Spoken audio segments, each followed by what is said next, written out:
इथं आल्यानंतर एक ऊर्जा आणि प्रेरणा मिळते। दीक्षाभूमीला आल्यानंतर म्हणजे नागपूरला आल्यानंतर दीक्षाभूमीला आणि मुंबईला चैत्यभूमी या दोन्ही जे आहेत ते आमच्यासाठी चैत्यभूमी असो दीक्षाभूमी असो एक श्रद्धा आणि आदर्शाची भूमी आहे। आणि म्हणून बाबासाहेबांच्या विचारांनी प्रेरित होऊन संपूर्ण देशभरातले बाबासाहेबांचे अनुयायी असतील आम्ही असू त्यांचा आदर्श डोळ्यासमोर ठेवून देशाचा कारभार राज्याचा कारभार देखील चालतो। आणि म्हणून या ठिकाणी आल्यानंतर एक वेगळी अनुभूती मिळते, मनाला समाधान मिळतं, प्रेरणा आणि ऊर्जा मिळते आणि आपण जनसेवा आणि लोकसेवेचा जो वसा घेतलेला आहे त्याच्यामध्ये आणखी बळ मिळतं।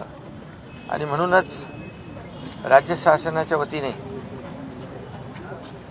दीक्षाभूमीचा विकास असेल, चैत्यभूमीच्या बाजूला जे आपल्या बाबासाहेबांचं हिंदू मिल स्मारक, हिंदू मिलच्या जागेमध्ये भव्य दिव्य जागतिक दर्जाचं आपण स्मारक करतो आहे, जगाला हेवा वाटावं असं स्मारक उभं राहतं आहे, याचा देखील आम्हाला अभिमान आहे।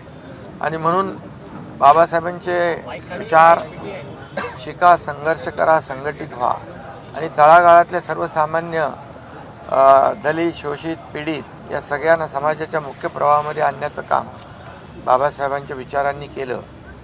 आणि म्हणूनच राज्य शासनाच्या वतीने देखील आज आपण प्रत्येक तालुकानिहाय संविधान भवन देखील बांधतोय। संविधान दिन देखील आदरणीय प्रधानमंत्री मोदी साहेबांच्या काळात सुरू झाला। आणि म्हणून बाबासाहेबांचे विचार जे आहेत हे विचार सर्वसामान्य माणसाला न्याय देणारे आहेत। आणि म्हणून त्यांच्या राज्यघटनेमुळे त्यांनी जी घटना लिहिली ती जगातली सर्वोत्तम घटना आहे।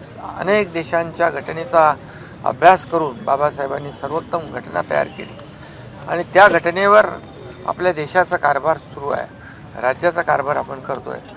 आणि म्हणून त्यांच्याचमुळे सर्वसामान्य परिवारातली व्यक्ती देशाचे प्रधानमंत्री होते, राज्याचे मुख्यमंत्री होते, अनेक पदांवर काम करण्याची संधी बाबासाहेबांच्या विचारांच्या घटनेमुळे प्राप्त झालेली आहे।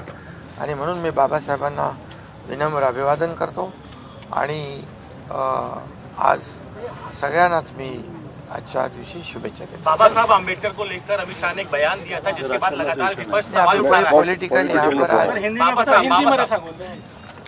बाबा साहब के आज दीक्षाभूमि में हम लोग आए हैं और निश्चित रूप से यहाँ पर आने के बाद एक प्रेरणा ऊर्जा मिलती है, ये ऊर्जा का स्रोत है। और ये हमारे लिए दीक्षाभूमि चैत्यभूमि एक श्रद्धा और आदर्श भूमि है। और निश्चित रूप से हमारे जैसे कार्यकर्ता लोग यहाँ पर आते हैं तो ऊर्जा लेके जाते हैं, प्रेरणा लेके जाते हैं और ज़्यादा समाज सेवा करने की शक्ति मिलती है। और इसलिए हर साल मैं यहाँ आता हूँ और दीक्षाभूमि में बाबा साहब को वंदन करता हूँ।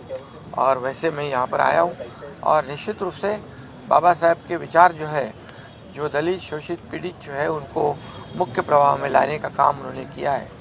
और उन्हीं के वजह से आज सामान्य परिवार के व्यक्ति को देश के प्रधानमंत्री बनने का सौभाग्य प्राप्त हुआ, मुख्यमंत्री बनने का कई लोगों का, मुझे भी पिछले 2.5 साल में वो भी सौभाग्य प्राप्त हुआ। और इसलिए यहाँ पर आने के बाद जो है बहुत ही समाधान मिलता है और ऊर्जा मिलती है। शिंदे साहेब मंत्रिमंडळ विस्ताराला राजकीय हे तर इथं राजकीय विषय नाही, तुम्हाला तिकडे मी बाहर गेट के बाहर ले एबीपी माझा, उघडा डोळे बघा नीट।